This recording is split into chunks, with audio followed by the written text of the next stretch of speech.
महाभारत युग तो असंख्य घटनाओं का एक संग्रह है। इसमें से अधिकतर घटनाएं जनमानस में प्रचलित है।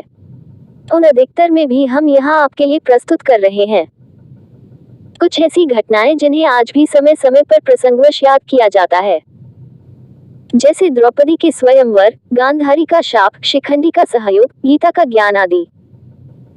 नंबर 1, एकलव्य की घटना। एकलव्य भगवान श्री कृष्ण के पितृव्य चाचा के पुत्र थे, जिसे बाल्यकाल में ज्योतिष के आधार पर वनवासी वीरराज निषादराज को सौंप दिया गया था। महाभारत काल में प्रयाग, इलाहाबाद के तटवर्ती प्रदेश में सुदूर तक फैला श्रृंगवरपुर राज्य निषादराज हिरण्यधनु का था। गंगा के तट पर अवस्थित श्रृंगवरपुर उसकी सुदृढ़ राजधानी थी। एकलव्य अपना अंगूठा दक्षिणा में नहीं देते या गुरु द्रोणाचार्य एकलव्य का अंगूठा दक्षिणा में नहीं मानते तो इतिहास में एकलव्य का नाम नहीं होता। गुरु द्रोणाचार्य ने भीष्म पितामह को वचन दिया था कि वे कौरव वंश के राजकुमारों को ही शिक्षा देंगे, और अर्जुन को वचन दिया था कि तुमसे बड़ा कोई धनुर्धर नहीं होगा। बस इस वचन की लाज रखने के कारण ही गुरु द्रोणाचार्य ने एकलव्य को अपना शिष्य नहीं बनाया, और जब उन्हें पता चला कि एकलव्य तो सब कुछ सीख गया है, तब उन्होंने एकलव्य से गुरु दक्षिणा में अंगूठा मांग लिया। द्रोणाचार्य ने जिस अर्जुन को महान सिद्ध करने के लिए एकलव्य का अंगूठा कटवा दिया था, उसी अर्जुन के खिलाफ उन्हें युद्ध लड़ना पड़ा, और उसी अर्जुन के पुत्र की हत्या का कारण भी वे ही बने थे, और उसी अर्जुन के साले के हाथों में मृत्यु को प्राप्त हुए थे। नंबर 2, इंद्रप्रस्थ में पांडव अपने रहने के लिए इंद्रप्रस्थ नामक एक शहर बसाते हैं, और उसमें एक मायावी महल बनवाते हैं। ये महल मायावी असुर मयासुर बनाता है। इस महल की खासियत ये थी कि जहाँ पानी का ताल नजर आता था वहाँ फर्श होता था, और जहाँ फर्श नजर आता था वहाँ पानी का ताल होता था। दुर्योधन के मन में भी इस महल को देखने की जिज्ञासा उत्पन्न हुई। वह जैसे ही महल के अंदर प्रवेश किया तो उसको एक भव्य हाल नजर आया। उस हाल में सुंदर फर्श लगा हुआ था, और ऊपर गैलरी में द्रौपदी खड़ी हुई थी। दुर्योधन जैसे ही फर्श पर पैर रखता है, वह पानी की ताल में गिर जाता है। दरअसल फर्श जैसा नजर आने वाला वह एक पानी का ताल ही होता है। पानी का ताल अर्थात स्विमिंग पूल। ऊपर गैलरी में देख रही द्रौपदी यह घटना देखकर खूब जोर से हंसती है और कहती है, अंधे का पुत्र अंधा। दुर्योधन इस घटना से बहुत शर्मिंदा होकर खुद को अपमानित सा समझता है, और मन ही मन द्रौपदी से बदला लेने की सोचने लगता है। नंबर 3, लाक्षागृह कांड। शकुनी की नीति के तहत दुर्योधन ने पांडवों के रुकने के लिए एक ऐसा महल बनवाया था जो लाख से बना था, जिसे बाद में लाक्षागृह कहा गया। दुर्योधन की योजना के अनुसार इस महल में रात में चुपचाप से आग लगा दी गई थी, ताकि सोते हुए पांडवों की इस महल में ही जलकर मृत्यु हो जाए। किंतु पांडवों के जासूसों ने उन्हें इस योजना की सूचना दे दी, और वे रात को ही एक गुप्त सुरंग से निकल भागे। ये सुरंग आज भी है, जो हिंडन नदी के किनारे पर खुलती है। लाख से बने महल के अवशेष आज भी बरनावा में पाए जाते हैं। ये बरनावा या वारनावत नामक स्थान मेरठ जिले में स्थित है। नंबर 4, भीम नहीं उठा पाए थे हनुमान जी की पूंछ। सभी को ये घटना तो मालूम ही होगी कि बलशाली भीम हनुमान जी की पूंछ नहीं उठा पाए थे। भीम कुंती के कहने पर कमलदल लेने के लिए जंगल में एक रास्ते से जा रहे थे। तभी उन्हें रास्ते में लेटे हुए एक वानर नजर आया। भीम ने उसे वानर समझकर कहा कि ए वानर, अपनी ये पूंछ हटाकर मुझे निकलने का रास्ता दो। वानर ने कहा कि तुम ही हटा लो पूंछ। भीम के लाख प्रयास के बाद भी जब पूंछ अपने स्थान से नहीं हटी तो भीम समझ गए कि ये कोई साधारण वानर नहीं है। भीम ने क्षमा मांगी। कुछ विद्वान मानते हैं कि यह घटना गंधमादन पर्वत पर घटी थी। हिमालय के कैलाश पर्वत के उत्तर में दक्षिण में केदार पर्वत है स्थित गंधमादन पर्वत कुबेर के राज्य क्षेत्र में था। सुमेरु पर्वत की चारों दिशाओं में स्थित गजदंत पर्वतों में से एक को उस काल में गंधमादन पर्वत कहा जाता था। आज ये क्षेत्र तिब्बत के इलाके में है। इस क्षेत्र में 2 रास्तों से जाया जा सकता है। पहला नेपाल के रास्ते मानसरोवर से आगे, और दूसरा भूटान की पहाड़ियों से आगे, और तीसरा अरुणाचल के रास्ते चीन होते हुए। महाभारत काल में अर्जुन ने असम के एक तीर्थ में जब हनुमान जी से भेंट की थी, तो हनुमान जी भूटान या अरुणाचल के रास्ते ही असम तीर्थ में आए होंगे। हालांकि कुछ विद्वानों के अनुसार उत्तराखंड में जोशीमठ से लगभग 25 किलोमीटर दूर हनुमान चट्टी है। यहाँ भीम और हनुमान जी की भेंट हुई थी और हनुमान जी ने भीम को महाभारत युद्ध में विजयी होने का आशीष दिया था। नंबर 5, रणछोड़दास जरासंध ने श्री कृष्ण को मारने के लिए अपने मित्र काल्यवन को बुलाया था। काल्यवन की सेना ने मथुरा को घेर लिया। उसने मथुरा नरेश कृष्ण के नाम संदेश भेजा और काल्यवन को युद्ध के लिए 1 दिन का समय दिया। श्री कृष्ण ने उत्तर में संदेश भेजा कि युद्ध केवल कृष्ण और काल्यवन में हो, सेना को व्यर्थ क्यों लड़ाएं। काल्यवन ने स्वीकार कर लिया। अक्रूर जी और बलराम जी ने कृष्ण को इसके लिए मना किया। तब श्री कृष्ण ने उन्हें काल्यवन को शिव द्वारा दिए वरदान के बारे में बताया और यह भी कहा कि उसे कोई भी हरा नहीं सकता। श्री कृष्ण ने यह भी बताया कि काल्यवन राजा मुचुकुंद द्वारा मृत्यु को प्राप्त होगा। मुचुकुंद एक वरदान के चलते चिर निद्रा में सो रहे हैं। उन्हें जो जगाएगा वह मृत्यु को प्राप्त होगा। जब काल्यवन और कृष्ण में द्वंद्व युद्ध का जय हो गया तब काल्यवन श्री कृष्ण की ओर दौड़ा। श्री कृष्ण तुरंत ही दूसरी ओर मुंह करके रणभूमि से भाग चले और काल्यवन उन्हें पकड़ने के लिए उनके पीछे पीछे दौड़ने लगा। इस प्रकार भगवान बहुत दूर एक पहाड़ की गुफा में घुस गए। उनके पीछे काल्यवन भी घुसा। वहां उसने एक दूसरे ही मनुष्य को सोते हुए देखा। उसे देखकर काल्यवन ने सोचा, मुझसे बचने के लिए श्री कृष्ण इस तरह भेष बदलकर छुप गए हैं। वह पुरुष बहुत दिनों से वहां सोया हुआ था। पैर की ठोकर लगने से वह उठ पड़ा और धीरे धीरे उसने अपनी आंखें खोली। इधर उधर देखने पर पास ही काल्यवन खड़ा हुआ दिखाई दिया। वह पुरुष इस प्रकार ठोकर मारकर जगाए जाने से कुछ रुष्ट हो गए थे। उसकी दृष्टि पड़ते ही काल्यवन के शरीर में आग पैदा हो गई और वह क्षण भर में जलकर राख का ढेर हो गया। काल्यवन को जो पुरुष गुफा में सोए मिले वे इक्ष्वाकुवंशी महाराजा मांधाता के पुत्र राजा मुचुकुंद थे। इस तरह काल्यवन का अंत हो गया। इस घटना के कारण ही भगवान श्री कृष्ण का नाम रणछोड़दास पड़ा। नंबर 6, जरासंध का वध हार के राजगृह में तय है। कंस के ससुर जरासंध का अखाड़ा। जरासंध बहुत बलवान था। मान्यता है कि इसी स्थान पर भगवान श्री कृष्ण के इशारे पर भीम ने उसका वध किया था। राजगृह को राजगीर कहा जाता है। रामायण के अनुसार ब्रह्मा के चौथे पुत्र वसु ने गिरिव्रज नाम से इस नगर की स्थापना की। बाद में कुरुक्षेत्र के युद्ध के पहले बृहद्रथ ने इस पर अपना कब्जा जमा लिया। बृहद्रथ अपनी शूरता के लिए मशहूर था। जरासंध को कोई मार नहीं सकता था। भीम ने उसके शरीर के 2 टुकड़े कर दिए थे, लेकिन उसके दोनों टुकड़े फिर जुड़ जाते थे। तब श्री कृष्ण ने एक तिनके के सहारे भीम को इशारे से बताया कि तिनके तो 2 टुकड़े करके दाएं टुकड़े को बाईं ओर और बाएं टुकड़े को दाईं ओर फेंक दो। भीम को यह इशारा समझ में आ गया और उसने तब दूसरी बार जरासंध को पकड़कर उसके जब 2 फाड़ किए तो दोनों फाड़ को एक दूसरे की विपरीत दिशा में फेंक दिया।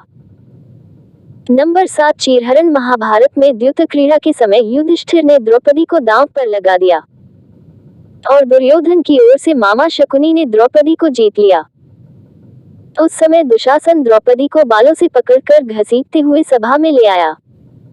जब वहां द्रौपदी का अपमान हो रहा था तब भीष्म पितामह, द्रोणाचार्य और विदुर जैसे न्यायकर्ता और महान लोग भी बैठे थे, लेकिन वहां मौजूद सभी बड़े दिग्गज मुंह झुकाए बैठे रह गए। इन सभी को उनके मौन रहने का दंड भी मिला। देखते ही देखते दुर्योधन के आदेश पर दुशासन ने पूरी सभा के सामने ही द्रौपदी की साड़ी उतारना शुरू कर दी। सभी मौन थे। पांडव भी द्रौपदी की लाज बचाने में असमर्थ हो गए। तब द्रौपदी ने आंखें बंद कर वासुदेव श्री कृष्ण का आह्वान किया। श्री कृष्ण उस वक्त सभा में मौजूद नहीं थे। द्रौपदी ने कहा, हे गोविंद, आज आस्था और अनास्था के बीच जंग है। आज मुझे देखना है कि ईश्वर है कि नहीं। तब श्रीहरि श्री कृष्ण ने सभी के समक्ष एक चमत्कार प्रस्तुत किया और द्रौपदी की साड़ी तब तक लंबी होती गई जब तक कि दुशासन बेहोश नहीं हो गया और सभी सन्न नहीं रह गए। सभी को समझ में आ गया कि यह चमत्कार है। नंबर 8, कर्ण का वध। कवच कुंडल उतर जाने के बाद अमोघ अस्त्र नहीं होने के बावजूद कर्ण में अपार शक्तियां थी।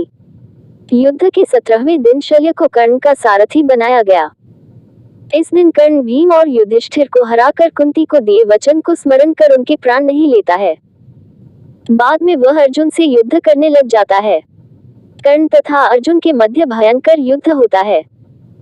जब अर्जुन बाण चलाते और वह कर्ण के रथ पर लगता तो उनका रथ दूर दूर तक पीछे चला जाता, और जब कर्ण बाण चलाते तो अर्जुन का रथ कुछ कदम ही पीछे हटता था। और ऐसे में श्री कृष्ण कर्ण की बहुत तारीफ करते हैं। तब अर्जुन भगवान से कहते हैं कि आप कर्ण की तारीफ कर रहे हैं, जिसके बाण से हमारा रथ मात्र कुछ कदम ही पीछे हट रहा है, लेकिन मेरे बाण से तो उसका रथ कई गज पीछे जा रहा है। तब ऐसे में कृष्ण मुस्कुरा देते हैं। तभी अचानक कर्ण के रथ का पहिया भूमि में धंस जाता है। इसी मौके का लाभ उठाने के लिए श्री कृष्ण अर्जुन से तीर चलाने को कहते हैं। बड़े ही बेमन से अर्जुन असहाय अवस्था में कर्ण का वध कर देता है। इसके बाद कौरव अपना उत्साह हार बैठते हैं। उनका मनोबल टूट जाता है। फिर शल्य प्रधान सेनापति बनाए जाते हैं, परंतु उनको भी युधिष्ठिर दिन के अंत में मार देते हैं। नंबर 9 द्रोण वध। भीष्म की शरशैया पर लेटने के बाद 11वें दिन के युद्ध में कर्ण के कहने पर द्रोण सेनापति बनकर युद्ध में कोहराम मचा देते हैं। अश्वत्थामा और उसने पिता द्रोण की संहारक शक्ति के बढ़ते जाने से पांडवों के खेमे में दहशत फैल जाती है। पांडवों की हार को देखकर श्री कृष्ण ने युधिष्ठिर से भेद का सहारा लेने को कहते हैं। इस योजना के तहत युद्ध में यह बात फैला दी गई कि अश्वत्थामा मारा गया, लेकिन युधिष्ठिर झूठ बोलने को तैयार नहीं थे। तब अवंतिराज के अश्वत्थामा नामक हाथी का भीम द्वारा वध कर दिया गया। इसके बाद युद्ध में यह बात फैला दी गई कि अश्वत्थामा मारा गया। जब गुरु द्रोणाचार्य ने धर्मराज युधिष्ठिर से अश्वत्थामा के मारे जाने की सत्यता जानना चाहिए तो उन्होंने जवाब दिया, अश्वत्थामा मारा गया, परंतु हाथी।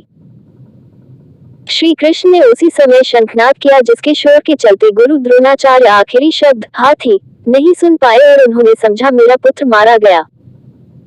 ये सुनकर उन्होंने शस्त्र त्याग दिए और युद्ध भूमि में आंखें बंद कर शोक में डूब गए। यही मौका था जबकि द्रोणाचार्य को निहत था जानकर द्रौपदी के भाई धृष्टद्युम्न ने तलवार से उनका सिर काट डाला। ये सब कृष्ण की नीति के चलते हुआ, जिसकी बाद में बहुत आलोचना हुई, लेकिन युद्ध में ये बहुत जरूरी था। नंबर 10 जयद्रथ का वध। महाभारत युद्ध में जयद्रथ के कारण अकेला अभिमन्यु चक्रव्यूह में फंस गया था और दुर्योधन आदि योद्धाओं ने एक साथ मिलकर उसे मार दिया था।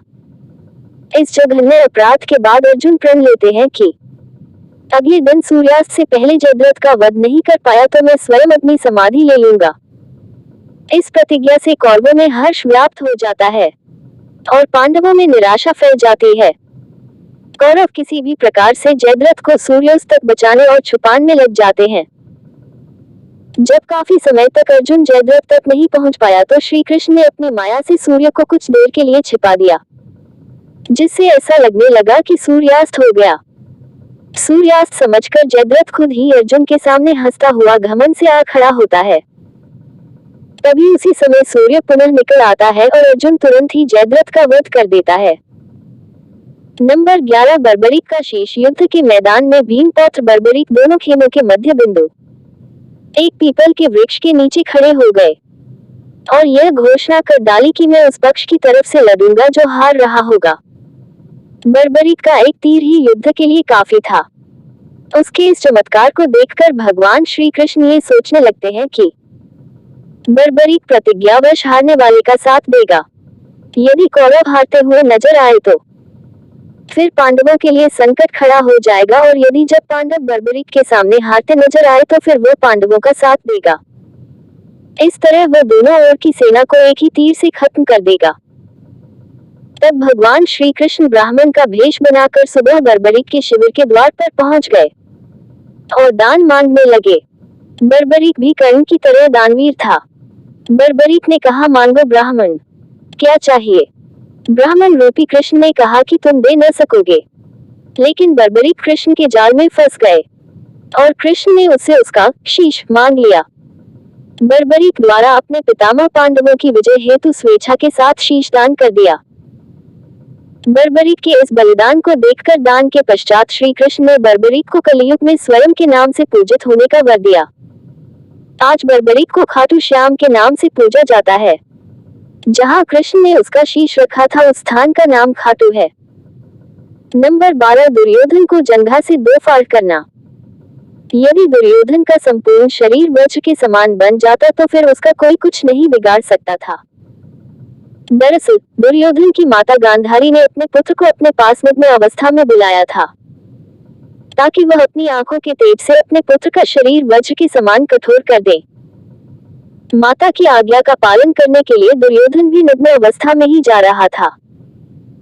तभी रास्ते में श्री कृष्ण ने दुर्योधन को रोककर कहा कि इस अवस्था में माता के सामने जाओगे तो तुम्हें शर्म नहीं आएगी? क्या ये पाप नहीं होगा?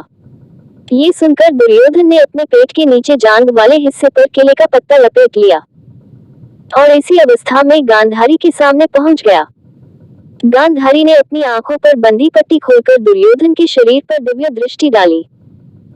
इस दिव्य दृष्टि के प्रभाव से दुर्योधन की जांघ के अलावा पूरा शरीर लोहे के समान हो गया। युद्ध में भीम ने दुर्योधन की जांघ उखाड़ कर फेंक दी थी, जिसके चलते उसकी मृत्यु हो गई थी।